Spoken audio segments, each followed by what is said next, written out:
complaint was filed on time. So it's a very basic error there. Christian Monson.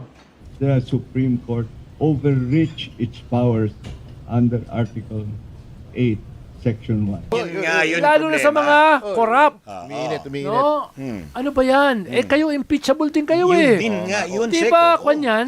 Grave abuse of discretion? Oo. Di ba, yan ay conflict of interest?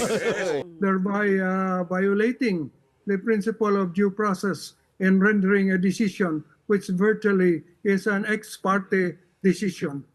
Ironically, they cite due process as their main argument for deciding in favor of VP Sara.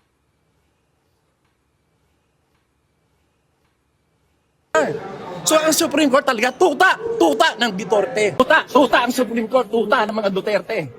Harap-harapan na tayong niloloko. Kakaibang korte ito. Sana sa palengke na lang final ang impeachment case.